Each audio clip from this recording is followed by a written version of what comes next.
Hi అండి, welcome to my channel life of సంతు. నిన్నటి వీడియోలో చీజ్ ఆమ్లెట్ ప్రాసెస్ చెప్తానన్నాను కదా, అది చెప్తాను. మీకు ఎవరికైనా నచ్చితే ఒకసారి ట్రై చేయండి. ఫస్ట్ అయితే ఒక గిన్నెలో 2 ఎగ్స్ తీసుకొని మంచిగా బీట్ చేసుకోవాలి. బీట్ చేయడంలోనే ఉంటుంది టేస్ట్. ఆ తర్వాత ఉప్పు, కారం, పసుపు, గరం మసాలా వేసాను నేను. మీకు ఫ్లేవర్ నచ్చుతుందంటే మిరియాల పొడి వేసుకోవచ్చు అనమాట.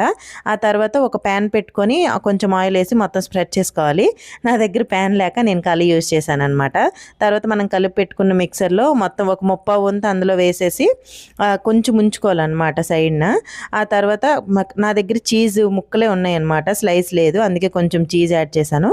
చిన్నగా కట్ చేసిన ఉల్లిపాయలు, ఆ తర్వాత పచ్చిమిర్చి, టమాటా పీసెస్ వేసుకున్నాను. తర్వాత కొంచెం పక్కన పెట్టాం కదా ఎగ్ మిక్స్ని, అది కూడా వేసేసి ఒక 2 మినిట్స్ అదే ఫ్రై చేసుకోవాలి. నాది చిన్నది మాడింది, అంత మొత్తం ఏం మాడిపోలేదులేండి. తర్వాత టర్న్ చేసుకొని కట్ చేసుకొని తింటే స్లైసెస్ లాగా భలే టేస్ట్గా ఉంటుంది, హెల్దీ కూడా. ఇప్పుడు ఒకేలా కాకుండా ఇలా డిఫరెంట్గా ట్రై చేయండి. నచ్చితే సబ్స్క్రైబ్ చేయండి.